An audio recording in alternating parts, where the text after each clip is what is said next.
Hello সবাইকে। আজকে মানি in the bank দেখলাম সকালেই হলো। তো সেখানে দেখলাম যে যিনি মানি ইন দ্য ব্যাংক ব্রিফকেসটা জিতলেন পুরুষদের মধ্যে ড্রু ম্যাকিন্টায়ার, তিনি মাত্র কয়েক ঘন্টা সেটা রাখতেই পেরেছিলেন। যখন তিনি ক্যাশ ইন করতেই গেলেন সেথ রলিন্স অ্যান্ড ডেমিয়ান প্রিস্টের ম্যাচে, সেখানে তিনি ফেল হলেন কিভাবে এটা আমরা তখন দেখেছি। তো আজকের ভিডিও কথা হচ্ছে কেন তিনি ফেইল করলেন? কেন তিনি ক্যাশ ইন করতে পারলেন না? তো এখানে আমি কালেক্ট করা তথ্য এবং আমার নিজের আইডিয়া সেটা অনুযায়ী আমি কয়েকটা কারণ খুঁজে বের করেছি, যেগুলো আপনাদের সাথে আজকে শেয়ার করব। তো ১ম যে কারণটা, এইটা হচ্ছে বর্তমানে যারা চ্যাম্পিয়ন আছেন, ওয়ার্ল্ড টাইটেল যারা হোল্ড করছেন, একদিকে রয়েছেন ডেমিয়ান প্রিস্ট আর একদিকে রয়েছেন আপনার কোডি রোডস। তারা দুজনে কিন্তু ধরতে গেলে নতুনই। তারা নতুনই টাইটেল হোল্ড করেছেন এবং ডাব্লিউডাব্লিউ চাচ্ছে যে যারা চ্যাম্পিয়ন এখন আছেন তাদেরকে আরো কিছুক্ষণ তাদেরকে চ্যাম্পিয়নশিপটা আরো দীর্ঘায়িত করা। তো এইটার জন্য তারা তাদেরকে টাইটেলটা হাতছাড়া করাতে চায়নি। এজন্য ড্রু ম্যাকিন্টায়ারকে তারা হচ্ছে ক্যাশ ইন করতে দেয়নি বা তাকে ফেল করানো হয়েছে কথাটা বলছি। আপনারা জানেন যে WWE হচ্ছে স্ক্রিপ্টেড।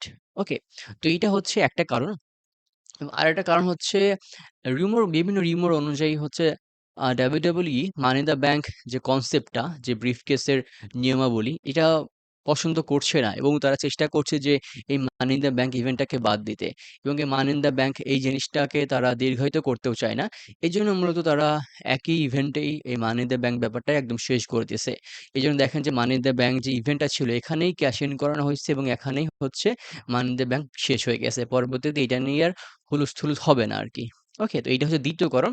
এবং আরেকটা কারণ হচ্ছে ড্রু ম্যাকিন্টায়ার, যিনি কিন্তু বর্তমানে একজন সুপারস্টার বলা চলে। তাকে আপনি যেভাবে নিবেন সেভাবেই তিনি ভালো পারফর্ম করছেন। তার অ্যাক্টিভিটি বলেন না কেন, তার নলেজ, স্কিল, এগুলো মিলে যদি আপনি তাকে ফেস হিসেবেও প্রতিষ্ঠিত করেন, সে সেখানেও ভালো করবে এবং হিল হিসেবে প্রতিষ্ঠিত করলে সেখানেও সে ভালো করবে। তো ডাব্লিউডাব্লিউ এখন চাচ্ছে যে ড্রু ম্যাকিন্টায়ারকে একজন বড় হিল হিসেবে তৈরি করার জন্য। কারণ ড্রু ম্যাকিন্টায়ার যেকোনো চ্যাম্পিয়নের বা যেকোনো বেবি ফেসের সাথে যখন ফিউড করবে তখন ব্যাপারটা আসলে দেখার মতো হবে। কারণ সে হিল হলেও তার স্কিল গুলো অনেক ভালো। সে খুব বেশি কারচুপি করে না খেলার মধ্যে এবং সে নিজের স্কিলের অনুযায়ী সে ম্যাচটা জিতে নিতে পারে আরকি। ওকে। এবং আরেকটা বা সর্বশেষ যে কারণ সেটা বলব, ড্রু ম্যাকিন্টায়ার কিন্তু অলরেডি আপনার সিএম পাঙ্কের সাথে একটা ফিউডে জড়িয়ে আছেন। তো এই ফিউডটা ডাব্লিউডাব্লিউ আগে শেষ করতে চাচ্ছে। সিএম পাঙ্কের সাথে তার ফিউড কিন্তু অনেক আগে থেকে চলতেছে।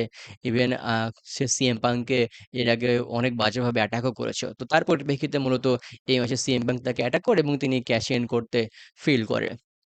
তো এই ফিউডটা শেষ না করে তিনি হচ্ছেন এই ফিউডে যাচ্ছেন না। তো এখন কথা হচ্ছে, যদি ড্রু ম্যাকিন্টায়ার ক্যাশ ইন করে ফেলতো তাইলে পরে কি সমস্যার সম্মুখীন হইতো? তাইলে আপনারা বুঝতে পারছেন যে ফিউড গুলো একদম উল্টে-পাল্টে যাইতো।